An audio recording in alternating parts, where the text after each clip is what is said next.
Imagina un continente vibrante, lleno de historias mágicas, realidades desafiantes y voces que rompieron las barreras del idioma y la geografía. El boom latinoamericano fue un fenómeno literario y editorial que surgió entre las décadas de 1960 y 1970. Este término se emplea para describir el auge internacional de un grupo de escritores latinoamericanos cuyas obras marcaron un antes y un después en la historia de la literatura. A diferencia de un movimiento o corriente literaria tradicional, el boom fue un fenómeno caracterizado por la proyección global de novelas que combinaron innovaciones estéticas con narrativas profundamente arraigadas en la historia de América Latina. El boom latinoamericano fue una innovación narrativa gracias a la ruptura con el tiempo lineal y cronológico, empleo de múltiples perspectivas narrativas y experimentación con el lenguaje. Además tuvo influencia del realismo mágico gracias a la mezcla de lo real con lo fantástico, creando una atmósfera en la que lo mágico parece cotidiano. Por otra parte, usó temáticas sociopolíticas, logrando así la reflexión sobre las dictaduras, pobrezas y conflictos sociales y desigualdades en contextos urbanos. Sus obras fueron distribuidas globalmente, especialmente en Europa, gracias a editoriales como Seix, Paral y agentes literarios como Karen Balcells. Las obras más representativas del boom latinoamericano son Cien años de soledad, del escritor colombiano Gabriel García Márquez, el cual su obra se caracteriza por mezclar lo mágico con lo cotidiano, así como explorar temas como la soledad, el destino y la memoria. Su historia se centra en la familia Buendía a lo largo de 7 generaciones en el pueblo ficticio de Macondo, en la cual se abordan diferentes temáticas como lo son los lazos familiares, el paso inexorable del tiempo y una reflexión profunda sobre el aislamiento, el poder y la búsqueda del sentido en la existencia. Otra obra representativa es sin duda La Rayuela de Julio Cortázar, un escritor argentino que fue figura clave en el boom latinoamericano. Su obra se caracteriza por la innovación narrativa y rechazo a las estructuras tradicionales de la novela. Su novela es una novela experimental en la cual le invita al lector a participar de una lectura activa. La obra sigue las aventuras de Horacio Oliveira, un argentino que se encuentra en París, y su relación con la maga, una mujer fuera de lo común, en la cual exploran temas como el amor o el exilio.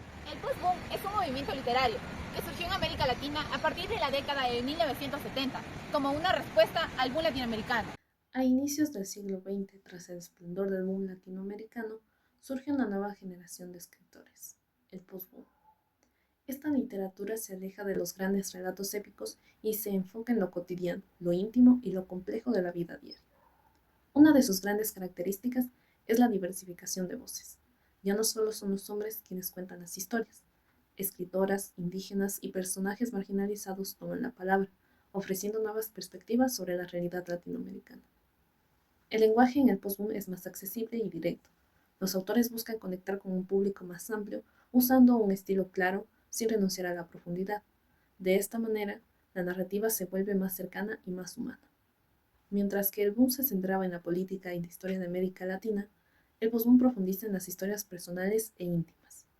La violencia, la marginalidad y las tensiones sociales se abordan desde lo micro, como las emociones, los conflictos familiares y los dilemas cotidianos.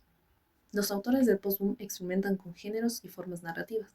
La novela, el cuento, el ensayo e incluso la poesía se mezclan, y en algunos casos las estructuras narrativas se fragmentan, reflejando la complejidad de una realidad que no sigue una sola línea.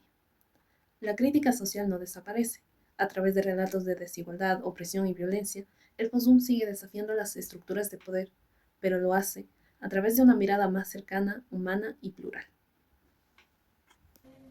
Mientras que el boom se caracterizó por novelas complejas y con un enfoque en lo universal, escrita por autores como Gabriel García Márquez, el post-boom se enfocó más en lo cotidiano, lo local y lo subjetivo, con una narrativa más sencilla y accesible. Entre las obras más representativas del post-boom se encuentra La Casa de los Espíritus, publicada en 1982 por Isabel Allende, que es una novela que narra la historia de la familia Trueba a lo largo de 4 generaciones en un contexto político y social, mezclado por los cambios en Chile.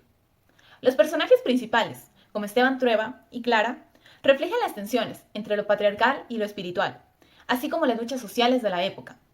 La obra aborda temas como el amor, la opresión, la política y la memoria familiar. Otra de las novelas más emblemáticas es Arráncame la vida, publicada en 1985 por Ángeles Mastretta. Trata la vida de Catalina Guzmán, una joven que al casarse con Andrés Asensio, un político poderoso y autoritario, se ve atrapada en un matrimonio lleno de control y desigualdades. Fue ambientada en el México postrevolucionario. La obra explora cómo Catalina, en medio de un entorno dominado por el machismo y la corrupción política, comienza a cuestionar su rol y busca emanciparse emocional y personalmente, A través de esta transformación, la obra expone las tensiones entre el poder, el amor y la lucha por la autonomía femenina. Ambas novelas destacan por sus protagonistas femeninas fuertes y por su capacidad de reflejar la realidad sociopolítica de sus países a través de relatos íntimos y emotivos. El post-boom en este contexto se caracteriza por dar protagonismo a nuevas voces, incluyendo las de las mujeres, personas marginales y narrativas locales, alejándose de las estructuras complejas del boom. Las diferencias entre estos dos tipos de literaturas. Primero, tenemos que el boom nació entre los años 60 y 70, un periodo de gran agitación política y social en América Latina, marcado por revoluciones, dictaduras y sobre todo por la Guerra Fría. También tenemos el post-boom, que nació a finales de los años 70 y continuó desarrollándose durante los años 80, un periodo de cambios políticos y sociales que dio como surgimiento nuevas voces y perspectivas, incluyendo una mayor presencia de escritoras mujeres. El boom tuvo por característica la innovación en la forma y en la estructura de la narrativa, incluyendo múltiples perspectivas, saltos en el tiempo y la presencia del realismo mágico. El post-boom optó por un estilo más accesible y directo, con un lenguaje menos complicado y experimental que el boom. Y es que el boom reflejaba las tensiones políticas y sociales de la época, a menudo de una manera indirecta y alegórica.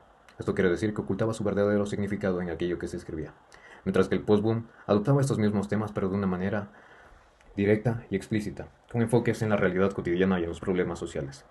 Por último, tenemos que en el boom existían autores como Gabriel García Márquez, Julio Cortázar o Mario Vargas Llosa, que en su mayoría eran hombres, todo lo contrario al post-boom, ya que este incluía una narrativa femenina y testimonial que a menudo estaba rodeado de autoras como Isabel Allende. Hoy, en cada nueva obra que emerge de Latinoamérica, podemos encontrar los ecos de esa narrativa revolucionaria del boom y el espíritu crítico del post-boom, mostrando que estas corrientes siguen vivas.